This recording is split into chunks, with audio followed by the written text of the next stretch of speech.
অনেক দিন ধরে ডুওলিঙ্গো প্র্যাকটিস করছি। আমি আসলে ইমপ্রুভ করতে পারছি না। আমার score 80 to 90, 80 to 95, 80 to 100, 90 to 100, 105 এর ভিতরে স্টাক হয়ে গেছে। আটকে গিয়েছি আমি, এখন কি করব? এই ধরনের প্রশ্ন আমাকে অনেকেই করে থাকছেন।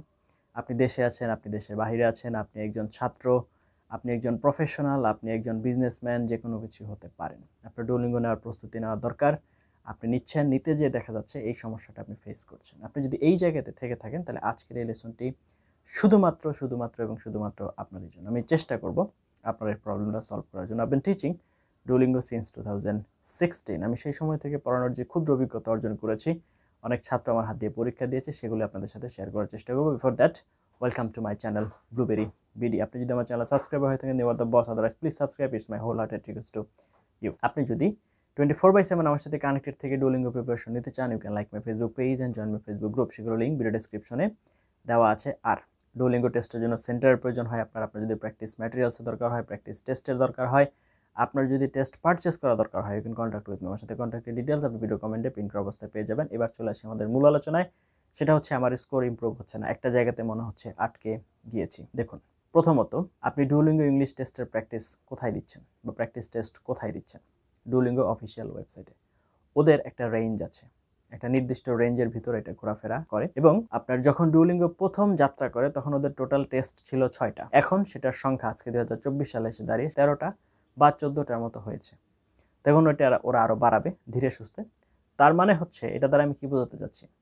এটা দ্বারা আমি যেটা বোঝাতে চাচ্ছি সেটা হচ্ছে, আপনি যে প্র্যাকটিস টেস্টগুলো দিচ্ছেন, আপনি খেয়াল করে দেখবেন আপনার কোয়েশ্চেন রিপিট হচ্ছে। কিছু কিছু কোয়েশ্চেন বারবারই রিপিট হচ্ছে এবং বারবার আসতেছে, ঘুরে ফিরে একই প্রশ্ন আসতেছে। তার মানে হচ্ছে আপনার কোয়েশ্চেন কিন্তু রিপিট হচ্ছে এবং আপনি সেম কোয়েশ্চেনগুলোর আনসার দিচ্ছেন। এবং আরও মজার বিষয় হচ্ছে, আপনি সেম কোয়েশ্চেনগুলোর আনসার সেমভাবেই দিচ্ছেন, একই রকমভাবেই আপনি কোয়েশ্চেন আনসারগুলো দিচ্ছেন। তাহলে এই যে একই রকমভাবেই দিচ্ছেন, তাহলে রেজাল্ট তো আর আলাদা। যদি আমি আপনাকে উদাহরণস্বরূপ বলি, আপনি কমলাপুর রেল স্টেশন থেকে, আমাদের ঢাকার কমলাপুর রেল স্টেশন থেকে আপনি ট্রেনে উঠেছেন রাজশাহী যাওয়ার। আপনার ট্রেন কি খুলনা যাবে?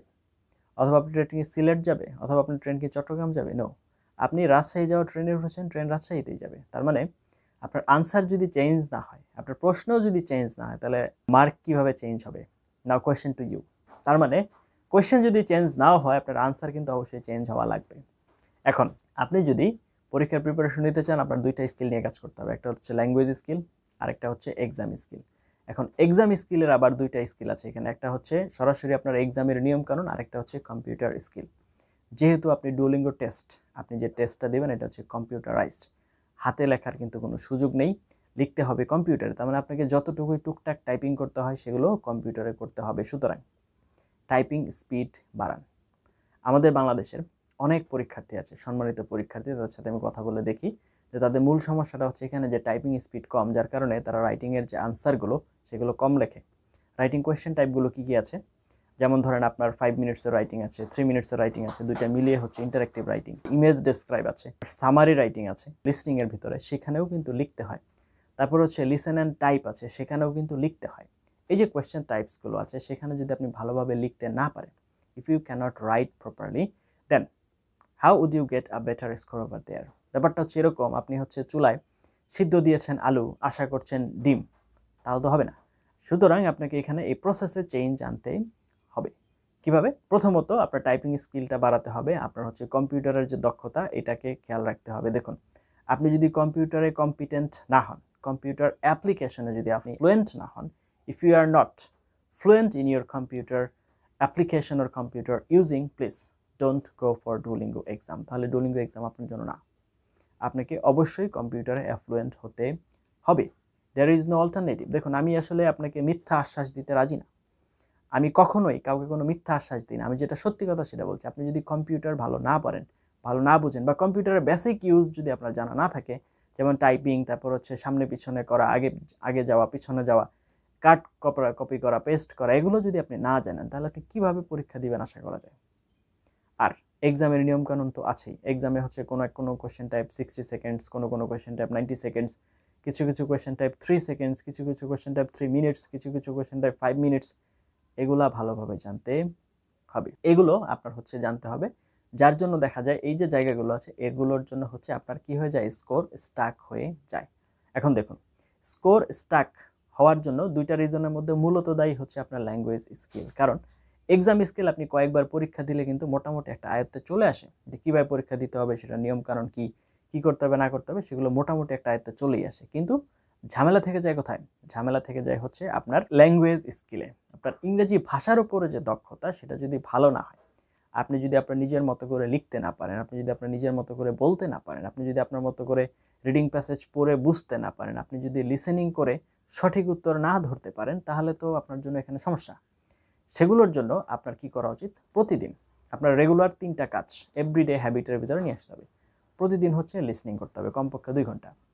যে কোনো ধরনের ইংলিশ আপনি শুনেন, আপনার ইচ্ছা, আপনি হচ্ছে শুধুমাত্র মুভি এবং হচ্ছে সং এগুলো বাদ দিয়ে যে কোনো ধরনের ডিবেট, যে কোনো ধরনের ইন্টারভিউ, যে কোনো ধরনের কনভারসেশন, ডায়ালগ, যা ইচ্ছা শুনেন।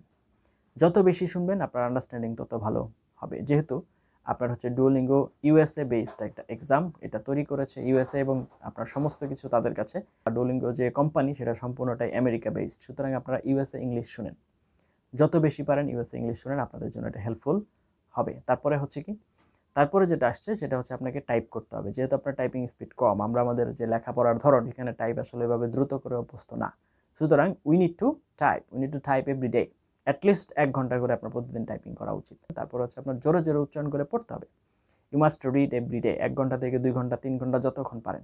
যে কোনো ধরনের রিসার্চ পেপার, যে কোনো ধরনের ডকুমেন্টারি, যে কোনো ধরনের ম্যাগাজিন, যে কোনো ধরনের নিউজ পেপার, যে কোনো ধরনের স্টোরি, যে কোনো কিছু আপনার যা ইচ্ছা পড়েন, কিন্তু পড়ার সাথে আপনাকে অভ্যস্ত হতে হবে।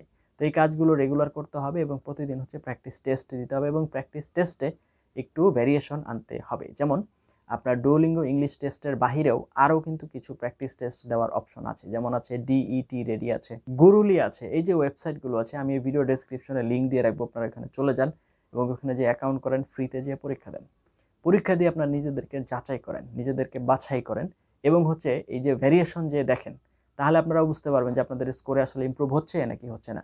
একই ওয়েবসাইটে বারবার দেওয়ার কারণে আপনাদের একঘেয়েমি চলে আসতেছে এবং হচ্ছে আপনার এখানে আসলে কোনো ডিফারেন্স খুঁজে পাচ্ছেন না। এই জন্য একটু ভিন্ন ভিন্ন ওয়েবসাইট ট্রাই করে দেখতে হবে। ততক্ষণ পর্যন্ত শুনেছেন, আশা করি আপনাদের এই বিষয়গুলো কিছুটা হলেও উপকার হবে। তারপরেও যদি আপনাদের কোনো সমস্যা থাকে, দয়া করে আমাকে কমেন্টে জানাবেন, আমি চেষ্টা করবো আপনাদের সাথে থাকার জন্য। এতক্ষণ পর্যন্ত সাথে ছিলেন তার জন্য অনেক এবং অনেক ধন্যবাদ। Let's meet in some other video. Till then have a nice time. আসসালামু আলাইকুম ওয়া রাহমাতুল্লাহি ওয়া বারাকাতুহু।